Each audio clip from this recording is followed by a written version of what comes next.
All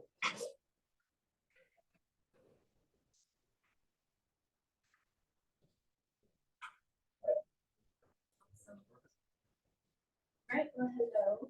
Hello to Zoom folks over here. I'm L Duarte. I am going to be talking today about kind of an evolution of creativity through my own experiences that I've had, starting from high school up until now. I'm a Sac State Alum. You guys know I'm just the co-president with George Nowak, which I hope you guys know who George is. Yeah.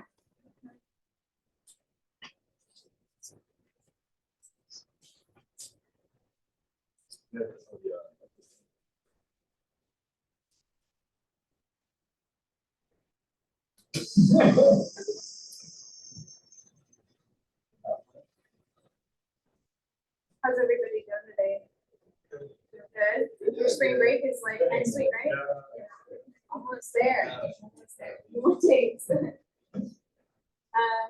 All right, so talk agenda for today. I'm going to go over who I am. I also want to know a little bit about who you guys are too. I'm going to go over creativity, kind of an official definition of it, and then my own personal definition.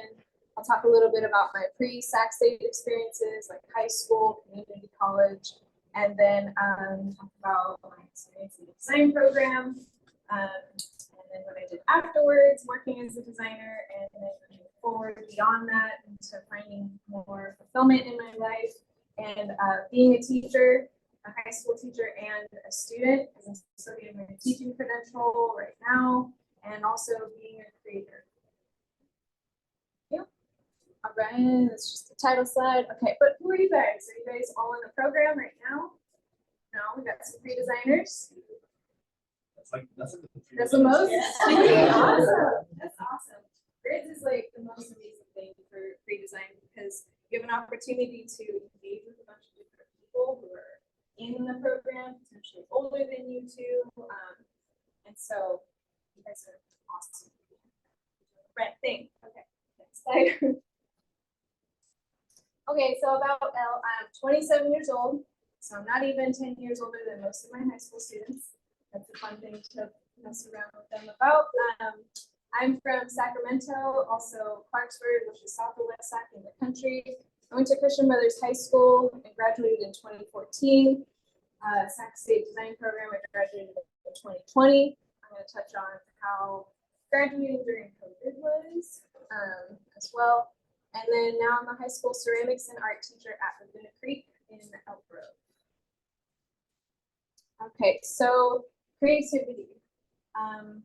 It's a very, very broad term that we utilize as artists, designers, and just human beings. So I want you guys to think about like how can it be applied to your life, your daily life, whether that be actually creating something, doing other things outside of school where you have to be creative and other problems that you might face. So creativity is directly correlated with problem solving. So the Oxford definition of it is the use of imagination or original ideas, especially in the production of an artistic work. And my personal definition kind of aligns with Saul Bass's quote, design is so much more than just fancy graphics, it is problem solving. Okay, so creative problem solving is the absolute key to creating. Creative problem solving should be one of the main things that you guys take from this program. Whether you finish it and go all the way through it, or you don't, and you just move on to something else, you never know if you're going to pivot or continue. But creative problem solving is used in our everyday lives, like I was mentioning a few seconds ago. So this is a very detailed graph of how creativity may manifest in your lifetime. Okay, so this very much looks and feels like it was for my journey. It kind of goes up a little bit, and then a little divot, and then a huge spike at a certain point in my life, and then kind of a tapering off, and then an up again towards the end, which end would be now, I suppose. So it's not a linear path. Creativity is never going to just be something that you have full access to at all times, and that's okay. Access the little bit that you can at whatever time, or the huge amount that you can at that time, and just keep moving forward, keep flowing with it. That's the main part of that graph. It's a flow. It's not jagged. It's not that dramatic. A little dramatic, but it's okay. All right, so pre-Sac State, I went to high school from 2010 to 2014. Literally did not like art. I slightly hated art a little bit. I took art class as a freshman, and I was kind of bullied in class, and everybody was much older than me too, just because of the timing of the schooling in which you ended up going into art. So it was really hard for me to express myself. And I also went to private school, so there's another layer of that. But when I started getting into community college, I started to take more art classes. I had an art history class, and my teacher was like, "Hey, you're super enthusiastic about this. You're an artist, right?" And I was like, "No, what are you even talking about?" And she was like, "You need to take a drawing class anyway, so do it." And she talked to me halfway through the semester. I started doing stuff like this, and then in the next, which this is just a charcoal slide or charcoal drawing. And then I ended up being in one of the student showcases at the end of that spring semester. And my actual art teacher and the other art history teacher, they came to talk to me, and they're like, "Okay, so what are you gonna do? You're obviously an artist. Let's figure it out." And I was like, "I need the money though. Where's the money at?" And so that's when I learned what the term graphic design even was. I had never really heard it. I never really, obviously I had seen it a bunch of times. We're constantly exposed to graphic design, but I didn't get it. I had no idea. So after this semester, I started taking design classes just to kind of experiment with it. I kind of hated it because it was a lot of paper stuff, and I thought that it was all on the computer, right? My perception was very skewed from what was actually reality, and that's okay. But the further down my experience went, I got into photography, and that's where I met Mr. Aaron Louie, sitting over here. Actually, we met at CRC. So, hi, no, you're good. Hi, welcome. And him and I ended up transferring to Sac State the same semester. We ended up in the same pre-design classes here and there, and then in the same cohort, actually. So, my best again. Anyways, so after community college, like I said, I transferred to Sac State, began the design program, which you can go to the next slide. Yeah, so the design program starts. Transferring was an intense process. I don't know if you guys have transferred or anything, but doing that, it's very jarring, it's very weird, but I'm really grateful that I did that. It allowed me to kind of explore different ideas and find my path. So I was a pre-designer from fall 2017 to spring of 2018. Got into the program. It was like one of the hardest things I had done at that point in my life. I think I got sick from it. I don't know. It was very intense.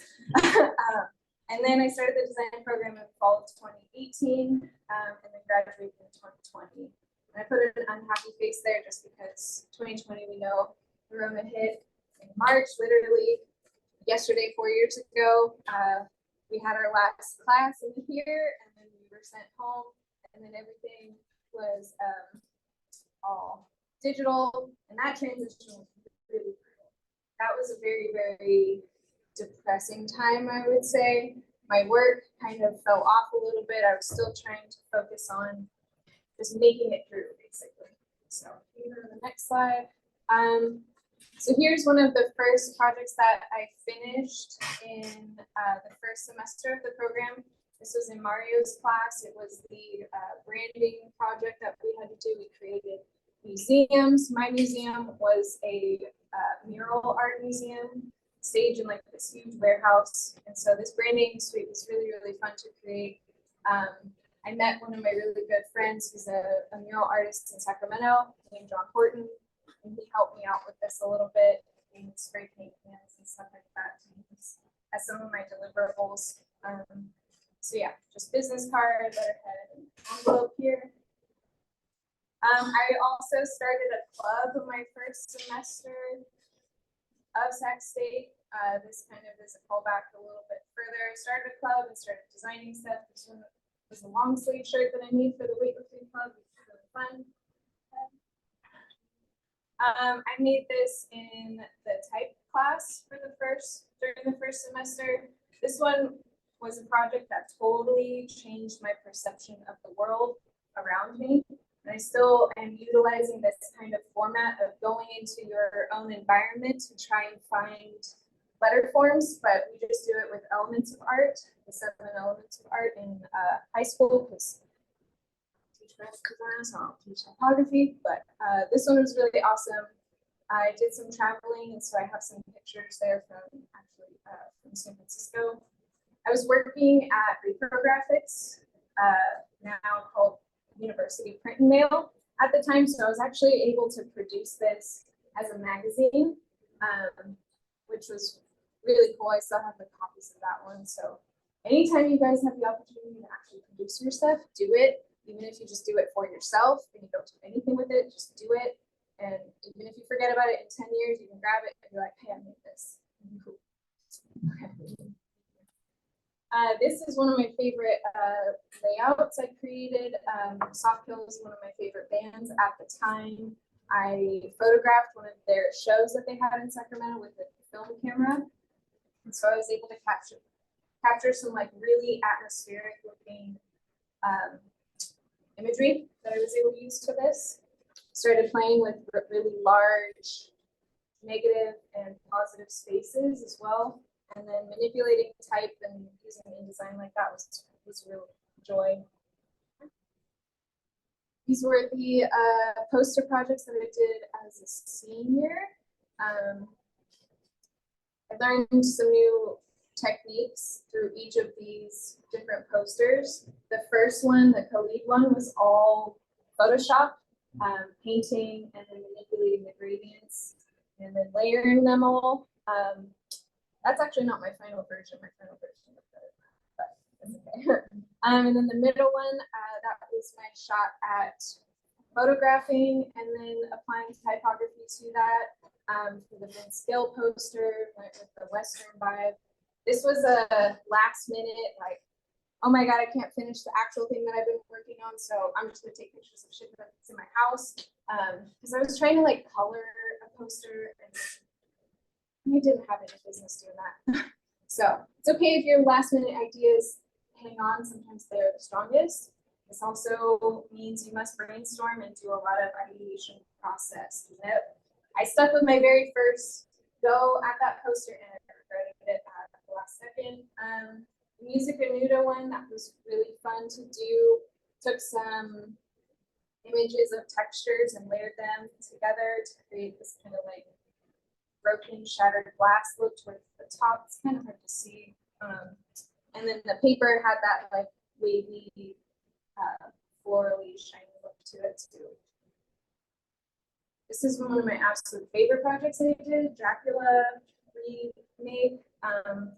Took this with Professor Pratt, who became like my mentor moving forward. I'm still in contact with him today. Bummed that you guys may not have him. He's a great resource. Don't ever be afraid to go talk to him or ask him any questions at any time. I got really into glitch design here and just took Dracula and I was like, what does Dracula look like but in space? You know, Dracula's mood is very gloomy and ominous darkness that's kind of looming over your head. So I tried my best to encapsulate like I don't know what's out there, but like maybe we'll go check it out kind of vibe to it. The inside was super fun. I took a picture of this crazy window and did a bunch of effects to it in Photoshop. And I learned a lot of these techniques from my friend John Horton, who does the glitch murals in Sacramento. And then the typography actually inspired one of my later projects that I did, the type design project, which we'll get to that in not the next slide, but later. Okay. We did the brochure. This was taking a photographer's photos and creating a brochure out of them. This one was surprising to Professor Pratt at the time. He was like, oh, you're actually going to use color. He was surprised I used paint because because I'm very black and white. But manipulating the plants with the color layering was so awesome. I used one of my original paintings in the background as that texture that I just took a photo of it and manipulated in Photoshop. Spring show design, you guys are doing, or the seniors are doing this. Yeah. So this is a little portion of my suite that I made. I used like the foam balls that you get at Michael's to take pictures of on a light table in order to get that really atmospheric, glowing kind of reflection look there.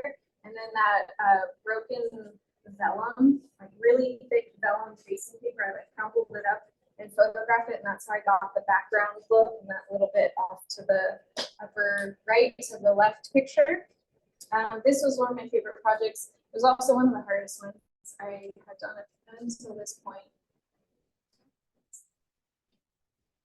Made some boxes about it, and it was during 2020, so that was highly featured throughout my system. I went pretty hard with the envelope and made its own like little button. It's totally unrealistic, but that's one of the funnest parts about the design programs, that you can experiment and do things that probably will never get produced because packaging can be a nightmare. My friend who walked in is the packaging queen, and she knows this. That's Monica, by the way. Okay. This was for the group project that we did, and we did this group project virtually. So we had started it all together, and then when we were sent home during the COVID closures and all that stuff, we had to make everything at home. So I ended up making my own little photo studio using white pieces of paper and just putting it. I had like my coffee table on my bed in my apartment because that's where the best lighting was. Stacked up the paper and then set everything up. So it was very makeshift, very rough, but that's okay. Sometimes you got to do that to get things. And we did it was called Bizarro Triangle, and it was like a 80s themed / goth screen parlor. So we had a lot of play on the dark black with the neon pops of color over the top of it. That one was fun. It was just rough to do it, like not all together, unfortunately.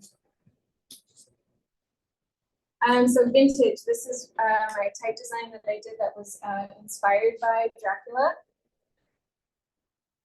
I tried to incorporate a lot of points into all the words while also keeping it relatively feminine and light with the curves too. That was one of my favorite projects. I did Bitchin', which this one was 80s inspired for sure. And if you go to the next slide, I actually turned it into a skateboard. So I did this series of skateboards as an independent study when I was a senior in the spring semester. And I actually produced them in real life and sold a few of them. If you go to the next slide, it shows the packaging that's on there. Very rough, but get a good printer. That'll help you along the way. We went to Adobe Max. Are you guys gonna try to go to Adobe Max? No? Okay. It was intense. We had like 22 people, maybe more. Yeah, more than that. From like it was a GRIDS thing. School wasn't involved, but it was like GRIDS. We had like 19 people in a 2-bedroom Airbnb apartment. It was really fun. We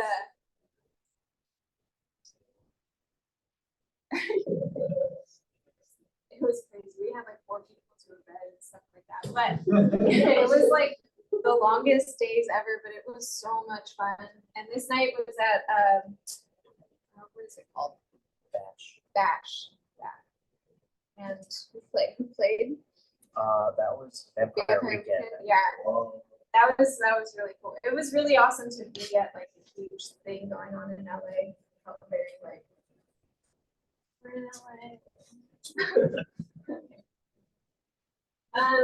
So then we graduated. Everything was great. We at our like online spring show, and it was very underwhelming. Graduation was all online, very underwhelming, but got it done, and then we all were set free. And I started working at the gallery in the library, doing some design work for them right after, and then transitioned to a job as a print specialist, print quality specialist for the company Minted. You guys know what Minted is? We do like the holiday cards, wedding cards, sweets and stuff. Very bougie. It was cool to have like an online job that actually paid well at the time. I ended up doing that for the holiday season of 2020 and then again in 2022. So freelancing, I started doing some fun stuff. This was a collaboration piece with John Horton, the guy I keep talking about. He's a mural artist. He has a very, very cyberpunk kind of aesthetic. And so we got together and made this logo. He has like 90 logos though, so it was just fun to work with a friend. And then, has anybody ever heard of the prickly pear? So I was the prickly pear's designer for like a year and a half or so. And this was one of my big freelance gigs that I had at the time. She became my friend, but this is kind of a negative side of the freelance story. Like she was very manipulative of situations that we were in design and stuff like that. It was very hard to communicate. And I totally got taken advantage of. And that logo I designed is copyrighted. That is one of my tear moments because I didn't want to make it like how she wanted it. And it actually, the way she advertises it is without the flower. I just put the flower on there to make it less copyrighted looking. I don't know. But it was cool. I got to see my stuff produced on actual packaging for the first time. Not all of the decisions that were made were mine though, and that was really hard as a designer to know better than the client in this situation and not be able to be heard in that or honored in that. So just be careful when you're doing freelance and stuff for your friends, especially, but lightweight just for everybody. Not to scare you, but things do happen. Just protect yourself, write documents that are necessary to protect yourself, and things like that. This is one of my favorite pieces that I made. I had the opportunity to sell some things at a maker's market at Beehive Waxing in Midtown. And so I designed this. Go to the next one. Yeah, there's the other two postcards that I made and a little setup there. That was like my first time ever introducing my work out into the world and offering up me as a designer to be seen. And it felt really good. I don't remember if I made like any money off of them, but that's okay. And then I got my job that I had at Natura Manufacturing Company, which is like one of the largest cannabis manufacturing companies in the world. And that's actually where I met Monica. She was the packaging designer and kind of, I don't know, what was your actual title? Packaging project manager. So she would get everything going from the clients and from sales, and then she'd be like, okay, Elle, you go and do this and this and this and this. And we worked as a great team. We're still best friends to this day. This was one of the first things that I made there, just having fun, because I didn't even start off as a designer. I just started off making boring labels like this one here. So if you have ever purchased or seen cannabis packaging, everybody's packaging has to have a COA label on it. That's in order for California to see that it's certified and that there's no crap in it and all this stuff. It's a total like recording system. And so I was like printing 13,000 of these a day for maybe 2 months or so. And that was a whole insane realm in and of itself. If you've ever worked with a printer, just like the machine, you know that they have their own entities, their own personalities and souls. And some days they're just like we're not working, and you have 13,000 labels. But then the people around me started seeing that I had some serious skills in the design realm, and so I started making these labels that go over the top of the package. So like the one on the front, you can see the black rectangle that says garlic clove on it. That is the strain name. So all of the packaging came basically customizable with those labels. So behind that is blank, and then on the back behind that large COA label, that one's blank too. So I had to figure out what labels would fit, all the information that needs to go on it. And so I worked with compliance in order to get all of the information necessary to be on the package. And that was a realm of stuff that I had never done before, because you're working with kind of legality situations.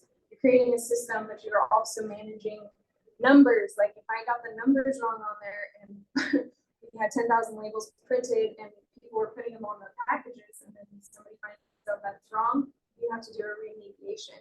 Either fix the label and apply it over the top, or they'd have to tear the label off, and it just delays production in a huge way. So having that much responsibility was a lot. It's a lot.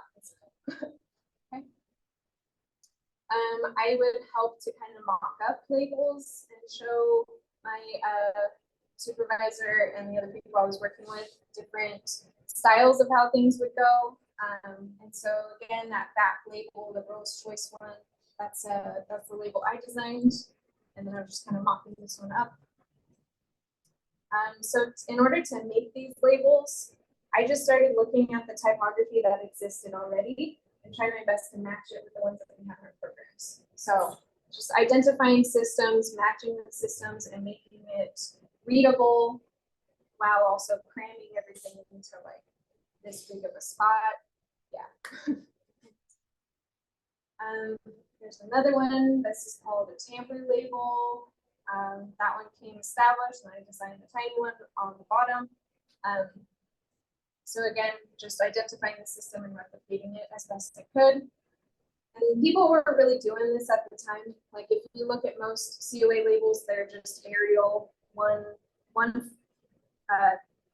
thickness, just either bold or regular, and that's it. They don't try to like incorporate it into the packaging or anything like that. So I honestly just like couldn't help myself. I was like, I can't just let this be boring and go on this beautiful package. I wanted a chance to manipulate it. So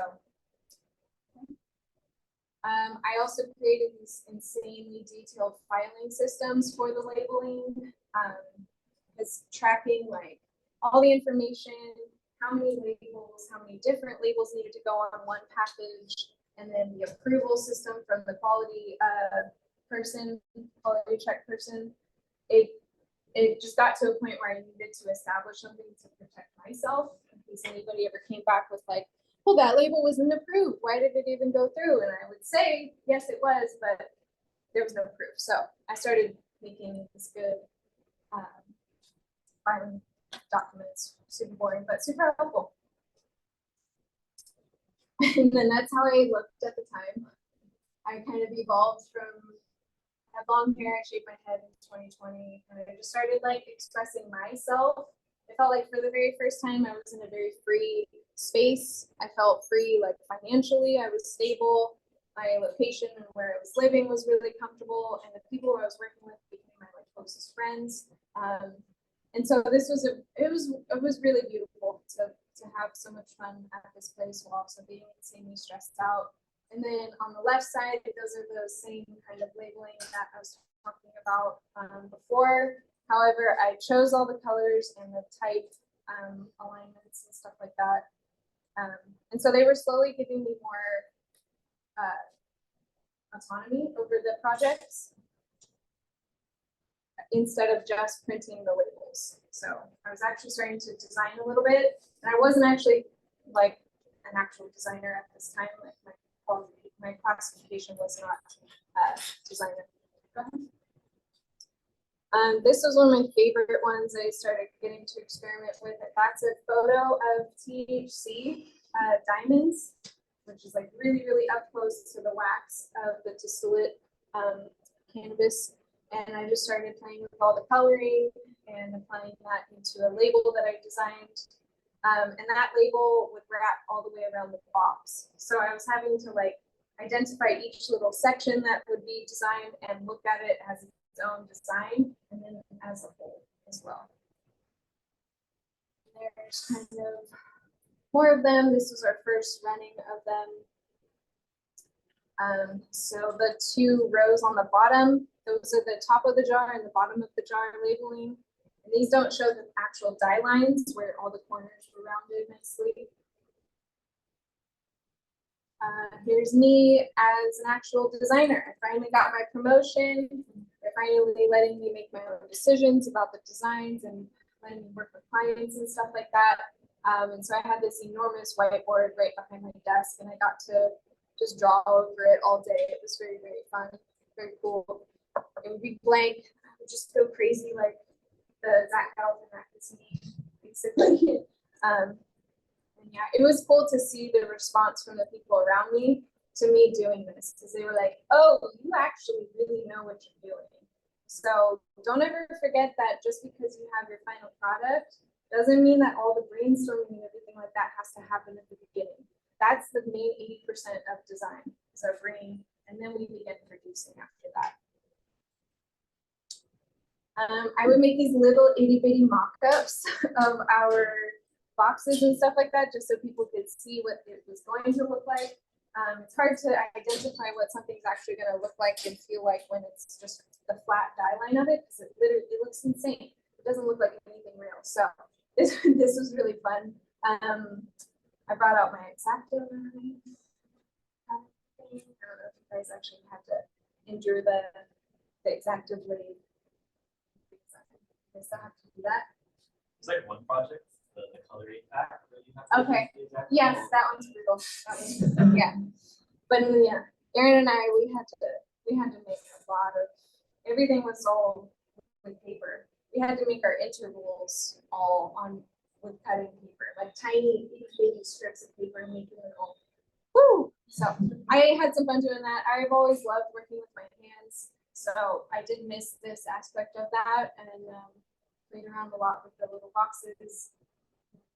Next one, and then here's a full-size version of it filled. This is in the production room, so they're putting all the labels on here. Yeah, this was one of my favorite designs, one of my two favorite designs that I had. The little jars looked so clean. They looked like matte, shiny finish with that matte label. It's really it's very satisfying to actually see a final finished project that I had done.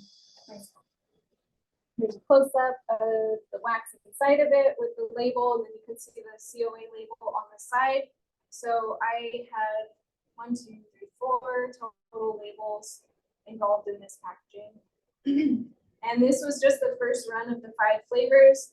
The next run was all different labeling, all different flavors and stuff like that too. Same kind of energy. Oh no.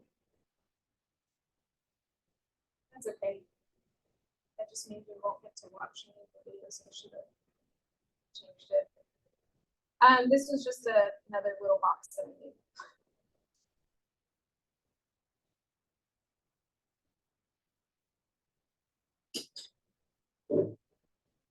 We may have any questions.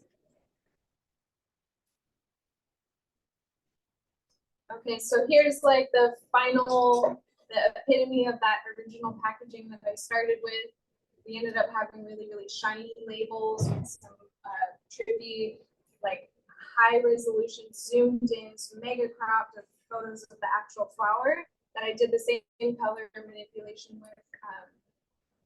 And that was really cool. And we worked with a specific printer nearby for this one.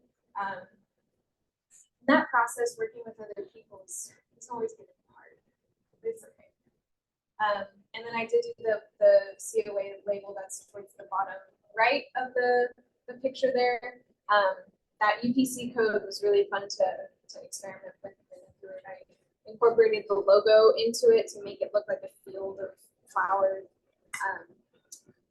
instead of just being a regular UPC logo. Again, another example, shiny label on front and middle, lower label on the back were mine. Working with different materials, printed materials was always really fun to experiment with and to see how it would look on the final packaging as well. This was one that got dropped because the client just decided he didn't like it, which was totally fine. It was just a bummer because this was like one of many projects that I had spent significant amounts of time on that ended up dying in the process of it after I had worked on everything and then kind of delaying other stuff. So that got to be one of the most frustrating parts about corporate cannabis or corporate graphic design. Nothing is your decision at the end of the day. Some people are okay with that and some people aren't.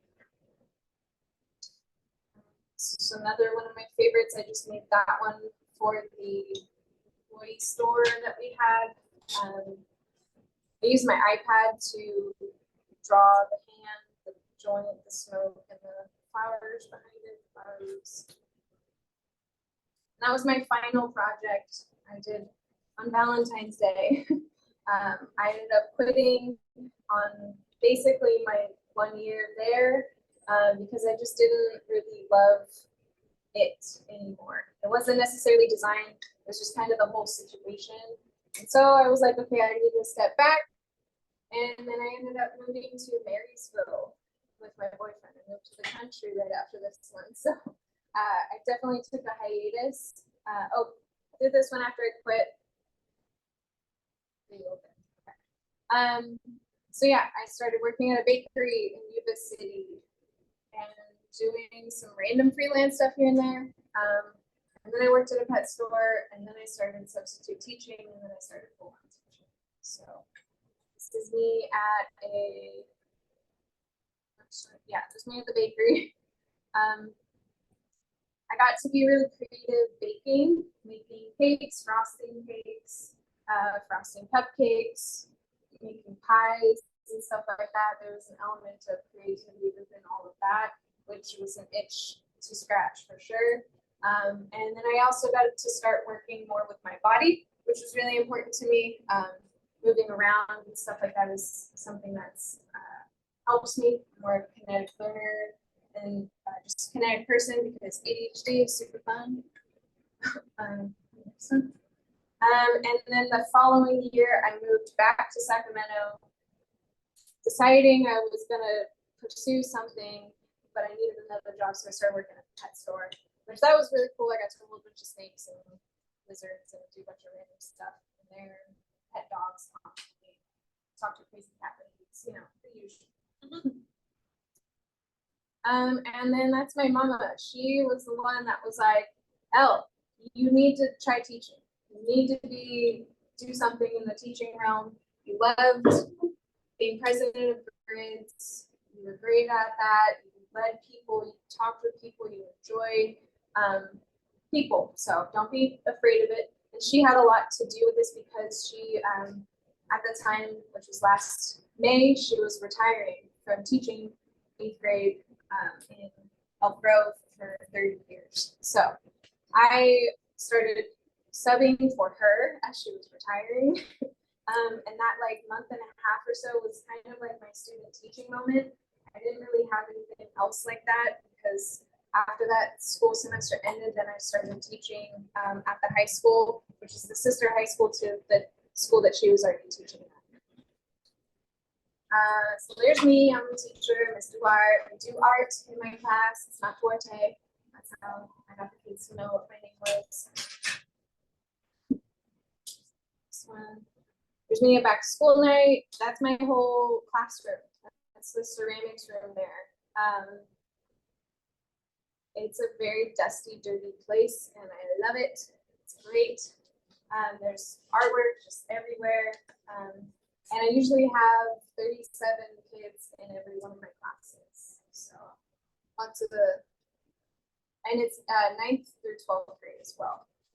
And during this time, I forgot to mention, like I had to start to get my teaching credentials. So I started online school. Starting school again was very weird. It's still very weird that I am both a student and a teacher. And this type of schooling was very different than anything I had done before. And so doing both, basically working 2 full-time jobs. And if anybody in here already works a full-time job on top of their schooling and your full-time schooling, like, I commend you. You're not alone. It is an insane situation to be in. The overwhelmed feelings that you might be having, it's okay. You're gonna get through it. I'm talking to myself in that point, to be honest, because I'm right in the middle of it all at this moment. I'm super grateful. I have an amazing faculty department. We killed it on Halloween. We made this like huge time machine. There's a competition and we just slayed it. Super fun. Next one. The kids are also super duper fun. These are all freshmen here on Chad Day, crazy hair and dress day. I totally forgot about these elements of high school, like the spirit weeks and stuff like that. And seeing the students kind of express themselves and kind of really get into it, just like fills me up so much. And they also love the fact that I got really into it too. So we had a full week of themed days and stuff like that. And I also dressed up for Halloween for like 5 days in a row, just because. So I want to show you some of the student artwork because they are honestly so impressive. It's insane. And I've never really like dived deep into ceramics. The fact that I'm teaching ceramics is hilarious to me. Like the amount that I love it and everything about it is so absurd. It feels like my whole life has really been leading up to teaching ceramics. And some of these kids are like insanely gifted. Like the girl on the left, she made this vase with the Spider-Man theme. And then she's an actual artist. Like she's a junior, and so she's been drawing. She draws a bunch of pictures of me all the time. It's like crazy. It's cool. Super amazing. And I'm always just like, you're so good. You're so much better than I've ever been at this, because I never really got into the studio art aspect. Like I took the one drawing class in community college, but then that was it. I took ceramics in high school as a senior, but that was literally it. Like the moment I touched clay as like knowing I am going to teach this was literally August of last year. So that part of it all has been insane too. So the kid on the right made this huge pufferfish vase. He's never been done art before, and he just did these amazing things. So it's nutters to me. The monster on the left, that was featured in one of the art shows that we had. And then this one on the right, this girl is insane. She's also not really an artist. These kids come in and they're like, yeah, I don't even want to work with clay. I don't like to get dirty. And then they make these things. And I'm like, can you shut up and just do it, please? You're great. Again, on the left, this was a guitar, actually. And she took an electric guitar design and then just put a bunch of her favorite stuff on there. And then on the right, we have both of those projects were ours. In that art show I was talking about, 70% of them came from my high school, and it was all for all high schools in Elk Grove School District. So my school is killing it, not to brag, but this is in the library. This is from my art class. So I have 1 art class and then 5 ceramics classes that I teach. And so having this like very off balance is really, really cool because I'm really able to connect with the 37 kids who are in my art class as opposed to the whatever 37 times 5 is in my other classes. It's just a different level of engagement with them. And so these are some of their artworks. And then this kid is a freshman and he's insane. I'm trying to get him, we've been doing independent studies together, and also I tutor him on a weekly basis just to get his artwork kind of moving faster than it would if he was just taking classes. But it brings me so much joy to be able to foster this type of art and like encourage somebody, doesn't matter who it is, just to do art and to see what they create. Because the video that was supposed to show is like a little video of this process, and like it's really, really cool. And as a freshman in high school, he's 14 years old. This kid still got braces, and like he's just killing it. We did a really fun Halloween watercolor project. We drew on the watercolor paper with white crayon. So then we watercolor painted over it, the white would show through.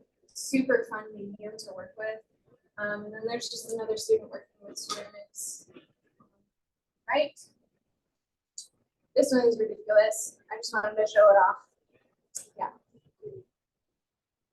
This is not one of my students. This is a different student in the ceramics 2. Because I just teach the ceramics 1s, but it's so amazing. It's so ridiculous.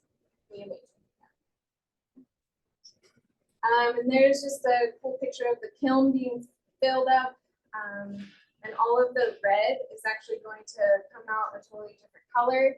If you guys are familiar with ceramics at all, the glazes are all like chemical reactive in the kiln. And so the piece on the right has that real shiny black. When I put that into the kiln, that was actually red. So the red comes out black. And it's like, one of my favorite parts of ceramics is there's so much unknown to it that you literally just have to flow with it. Like I had no idea how that bowl was going to come out when I put it into the kiln. You just got to pray to the kiln gods that it's going to produce something good and not ruin your work, or it won't explode, or any of these kind of things. Just a table of a bunch of pieces that have been fired one time before the kids go and blaze them and then fire them again. It's honestly amazing how much artwork I'm exposed to on a daily basis. I'm very grateful that I'm in this spot now, although I'm working my ass off and super miserable most of the time, just bogged down with tons and tons of writing because the teaching credential programs are ridiculous, but it's totally doable, but it's just a lot. But these types of things, I'm able to take a moment and just appreciate everything that they're doing, all the students are doing, and what I'm doing there with them. Keeps me going. On the right there, that was some stuff that I drew with one of my other students, and then I just finished that piece there on the right. That one's about 2 feet tall. There's 5 different thrown pieces assembled together, and it's totally, I had no plan. I just kind of was on the wheel one day and just started making stuff. And that's how I approach ceramics now, as opposed to how I approach any other art medium ever in my life.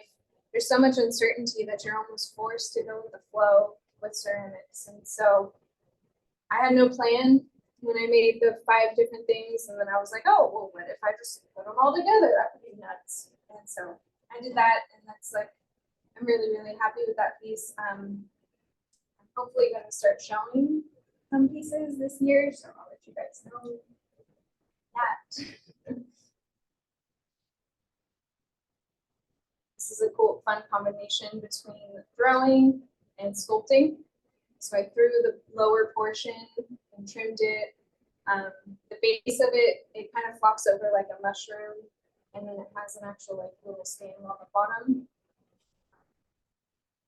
You would not believe how intuitive it is to create with physical medium. Like I did not believe that all of my design training would transition over into a physical medium the way that it has. But I literally surprise myself every single day when I try to do something. Maybe that sounds like I'm boasting or something, but I never really gave myself a chance to do physical media. I just didn't take the time to do it. So even just like drawing, like most of the time, the first time I'm doing something when I teach my art class is when I'm there teaching my art class, because I have no other time to actually do it until I actually have to teach the lesson. So like working with colored pencils in very, very intentional ways is something that's new to me. And I was like, wow, this is really cool. Like as I'm teaching everybody, and they're like, haven't you done this before? I'm like, yeah, totally, And I'm still doing some design work here and there. This is actually from Monica's boyfriend's brand, cannabis brand. I did these renderings of these labels for her. And yeah, it's a lot of fun to kind of oscillate now between the two. I have like a different understanding of design, just as I have a different understanding of art media and things like that. And I'm super bummed I can't show you the one on the right, because I did not make the ones on the left. That's an artist, Gustavo Perez. He does these very, very graphic, heavy, weird, like alienistic type vessels. And so I'm using him as an inspiration to create pieces now for a show that's going to be on a second Saturday in August, on the second Saturday in August at Casa de Español, which is in town. We're going to get together, me and some of my, the artists in my department, and some other artists, art teachers from other schools and stuff too, and we're going to get together and have a show. And so it's interesting now to like take these skills that I've just kind of started learning and start to kind of apply them to things that, one, I actually want things to look like instead of just going with the flow, but like there's still just a flow with it that's hard to explain. Like, it's different intention when it comes to design and ceramics, and I think that's probably why I've found such a passion for it. And it came so unexpectedly too. So.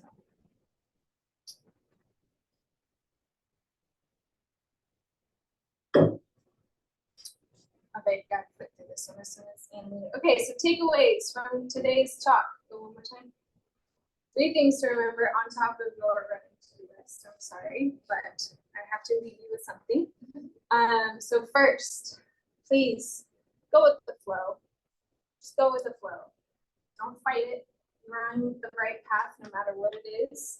So many times in my journey of this insanity that I went through in the past couple of years, I was resisting doing the things that I was being called to do.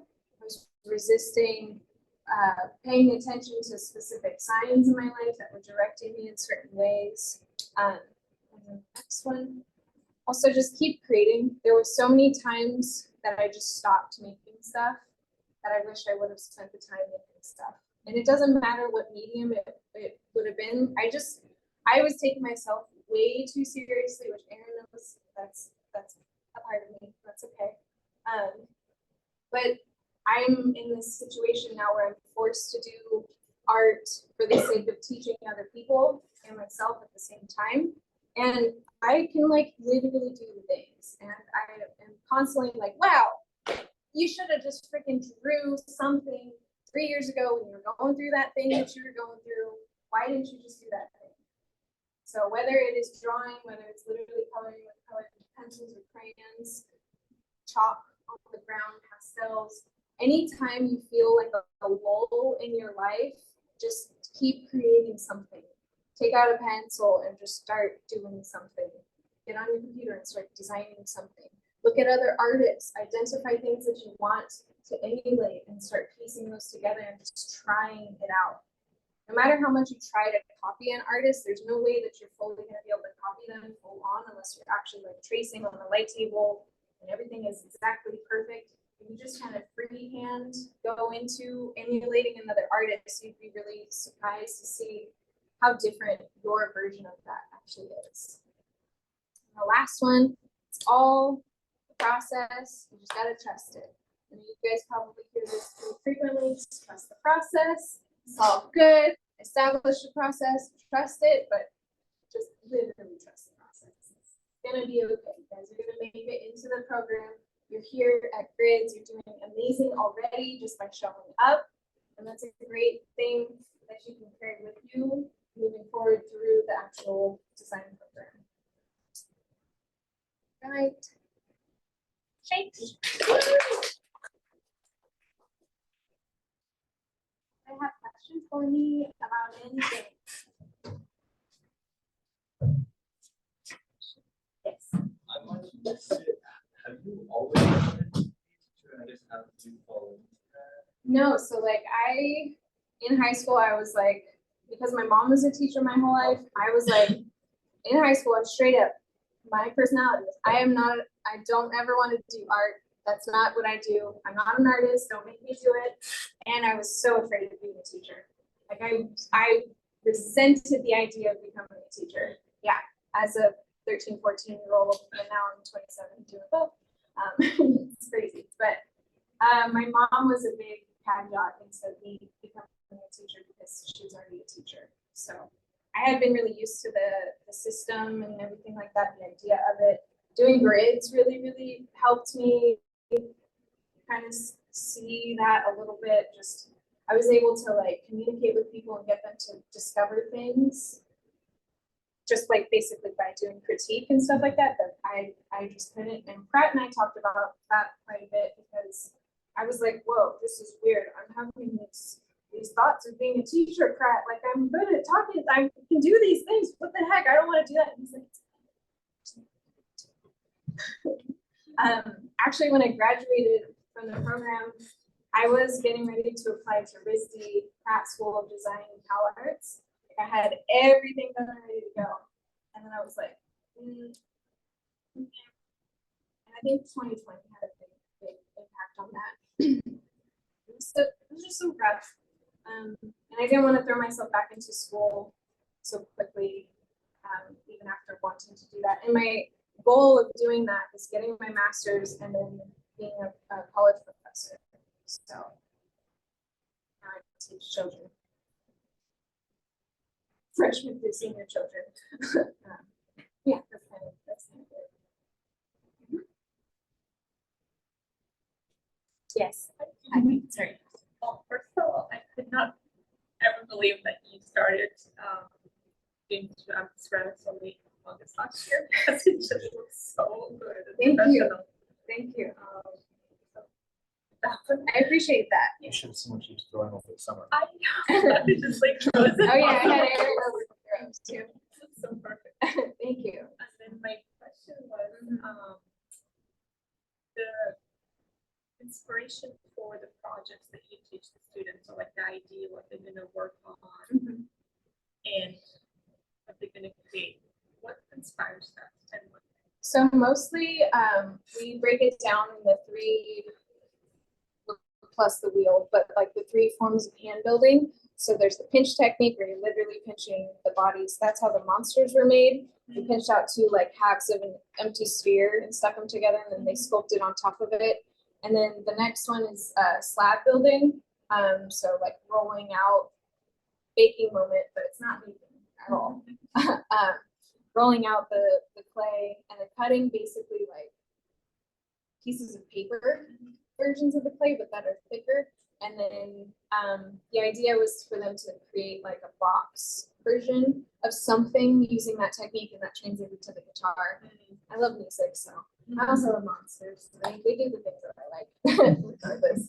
But it's more fun like that. I mean, if your teacher's into it and you're into it, that's how everybody kind of has a really fun time with it. And then the last one is the coiling. So rolling out thin like worms, I call them, of clay. They vary in thicknesses. There's so tons of different methods of doing it. And that's another part of ceramics that I love so much, is that your body does like over half of the artistic work just by being its own body. So one person can do the same technique, try to make the exact same thing, but it's gonna look a little bit different just because it's your physical body is putting its energy into the earth, if you will, and something else pops up. So, and then the last one's the potter's wheel. So they're making bowls right now. And we're gonna have a cereal party at the end of the year. Thank you. Yeah, you're welcome.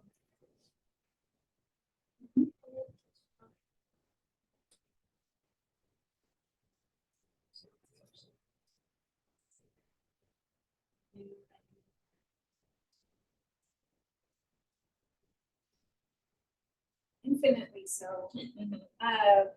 Patience.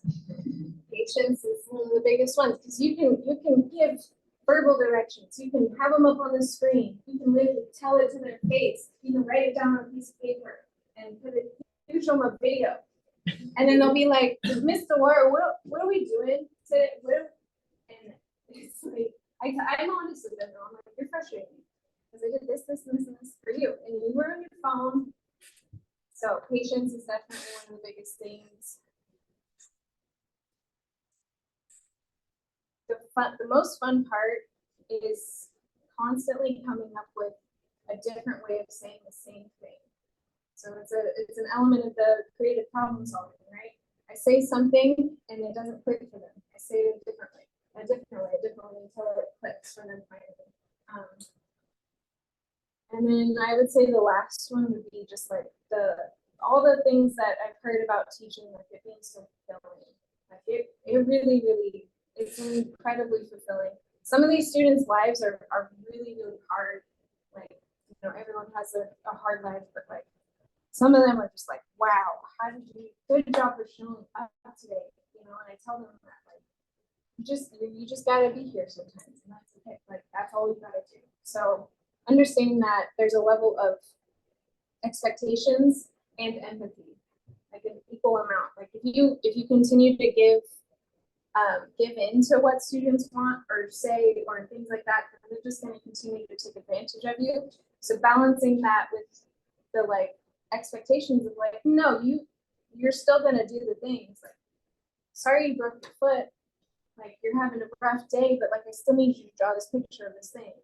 Kind of stuff. So it's been a really bizarre experience.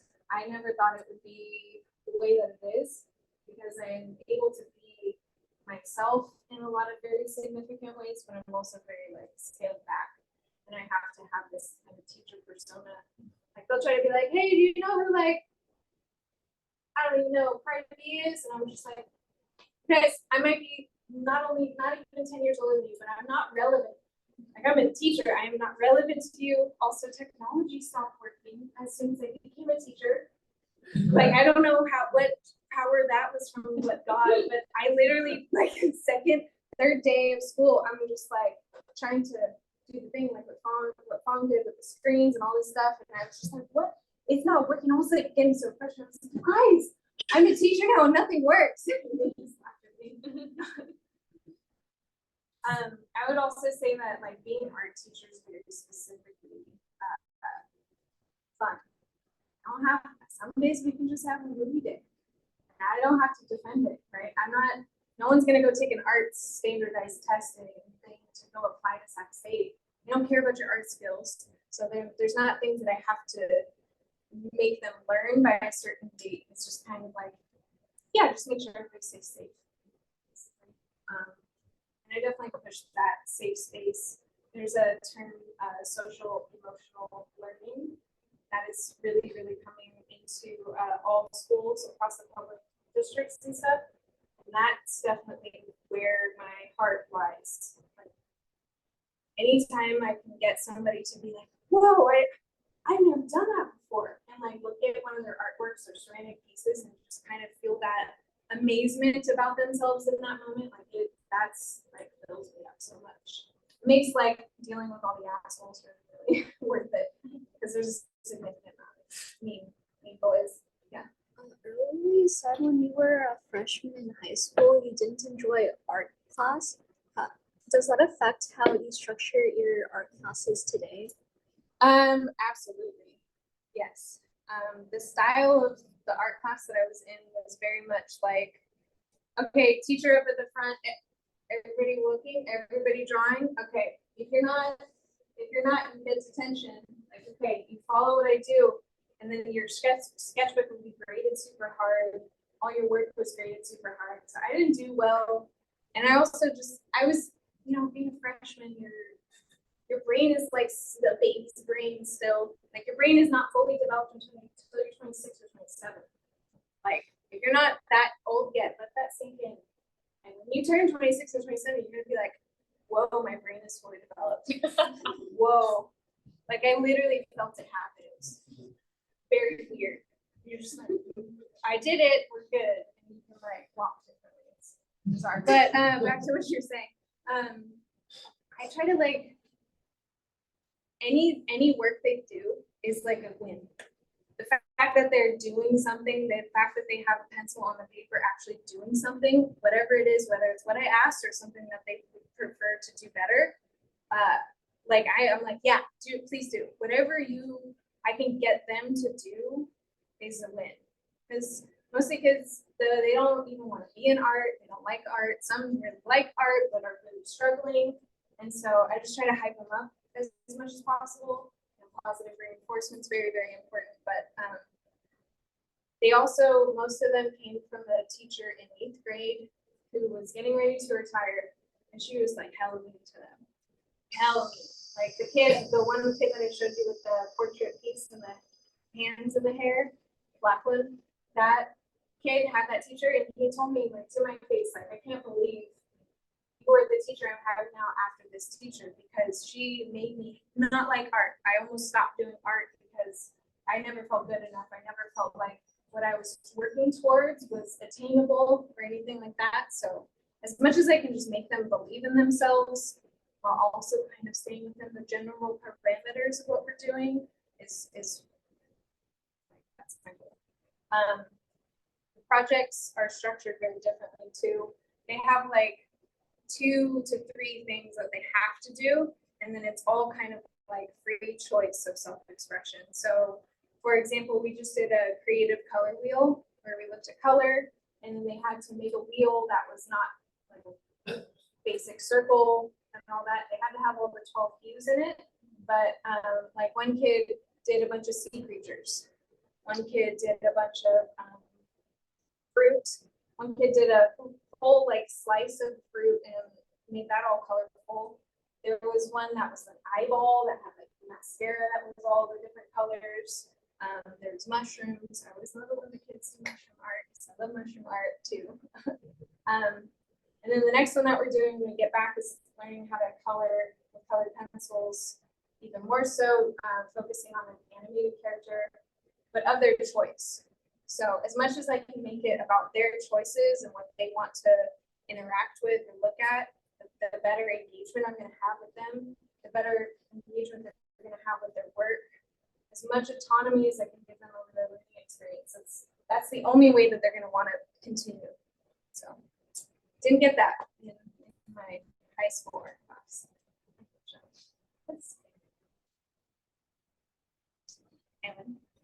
For anybody that's going to school for graphic design and finds out it's not for them, or take a similar path as you, how has this program, or how has your education in design thinking still play a part in what you're doing now? Oh, it's so huge. I honestly don't think I would be able to be as like organized or sophisticated about everything I do if it weren't for this program specifically. This one specifically focuses so heavily on process and ideation and using your brain over your hands, if you will, to create and have that creative problem solving kind of air about you. If you don't have that, it's going to be hard to do things that you really want to do moving forward. Like it all stems from your own original ideas, and you're just taking something that somebody may have already done or is trying to do, and you're going to look at it in a different way and be more able to do and take it even further. Yeah, this program is significantly still in my life. Like every time I start a class, I have an agenda up on the screen, and I'll be damned if that agenda is not perfect, because I know that like you have to have things a certain way. Our brains are wired a certain way. I want them to see the date. I want them to see the title. I want them to see what's due, hierarchy of typography, right? Every day of my life. I did want to put something in here that I made for school, but I didn't. But it was a breakdown of basically a pyramid, and that I manipulated and I used sea creatures for that. I have like a whale and a shark and a dolphin and like a little sea turtle to be the pyramid. And that type of thing, I could give that to other teachers. They can use that in their classes.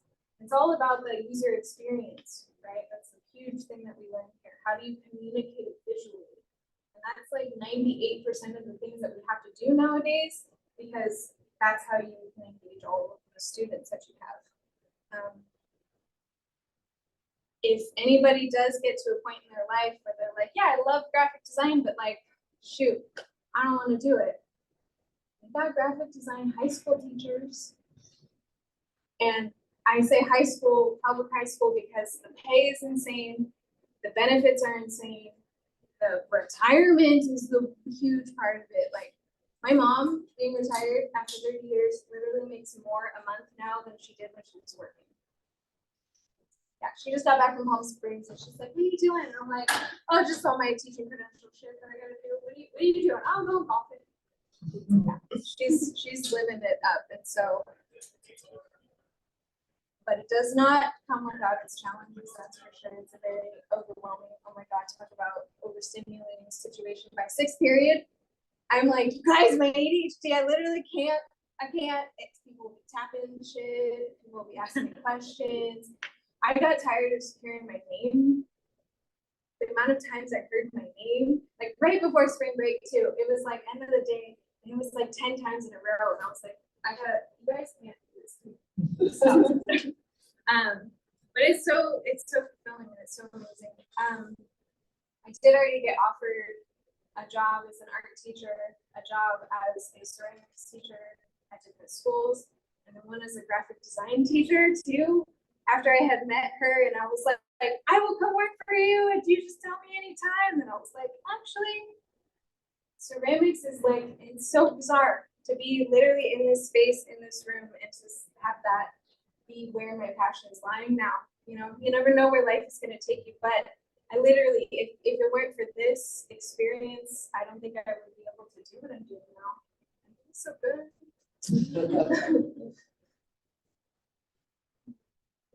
To be open to possibilities, kind of just go with the flow. Do you think you're gonna stay and teach like students and maybe like graphic design potentially or something like that? Or do you think you will transition back to the graphic design at some point, or you just like kind of go with the flow, whatever happens?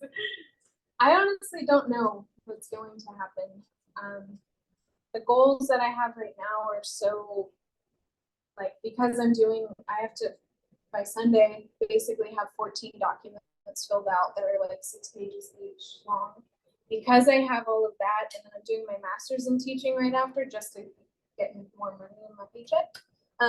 Just because of that stuff, I'm really craving stability right now. So I already have my job lined up in the literally the same schedule, everything like that for the fall and spring of next year. And I do plan to stay in that realm for maybe 5 years. I don't know. I have some other goals I want to do. Like I want to get married to my boyfriend and have kids at some point, and I need to be able to rely on a little bit of stability in my work life, as tumultuous as teaching is, because everything, you know, it's like Murphy's Law in there. It's crazy. Anything that can go wrong will go wrong. But I do miss the level of sophistication that it comes with design.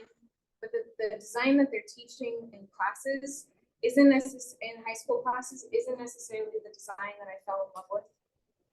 And so that's kind of where I'm feeling a disconnect in teaching it. And for right now, I just have to honor that, and it is what it is. I really love type design, but type design doesn't really have a very niche space in high school design classes right now. It's mostly focused in like just general digital art, stuff like that, which that floats my boat too, but it just, type would have been what I basically wanted to do that. Pratt did all this, Pratt did the type teaching systems and typography and stuff like that were just so fascinating to me. And I had the absolute pleasure of taking that class with my best friend Billy. And so I have such a connection to that in a very specific manner that, and the way that the lady who offered me the design teacher job teaches her class is very much as like a creative director. Like very much just like, do the thing, it's in Google Classroom, it's all good, just do it, let me know if you have questions. And I like to be, you know, like, I'm covered in clay every day. Kids are like, can you come help me with this box, 50-pound box of clay? And I'm like, yeah, it's fine. Can you help me like throw? And I'm like trying to help these kids throw on the wheel, and like throwing on the wheel, you need a lot of stability. So literally sitting with your elbows on your legs. And I'm like getting in with the kids because I gotta be standing because they're on the wheel, and like just being so physically engaged is just so much more fun. And ceramics is so dirty, and I just tell them that like it's the cleanest dirt you'll ever get dirty with, no matter how much you don't want to get dirty. Like, be okay, wash it off, it's fine. And that part unfortunately, that like physicality part is hugely missed in high school design classes. So it's probably why I will never teach that, unfortunately. But I might do some like extracurricular teaching. There's different ceramic studios around Sacramento that I might be able to go teach in to. If I what? Maybe you own courses, Oh, I wish I owned teach horses. whatever you want to. Right, yeah, oh yeah, you're right. They actually use horsehair in a special Japanese style of firing ceramics. It creates these like insane designs on it. Like you take the piece out of the kiln when it's at like 1900 degrees, and then you wrap horsehair around it and it burns it and creates these like lines. It's nuts. It's, yeah. Ceramics is kind of limitless. As long as the kiln gods are having a good day. Any other questions or anything?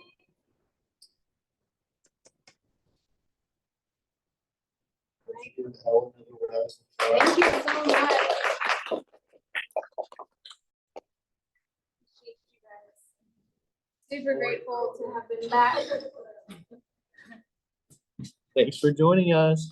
Bye.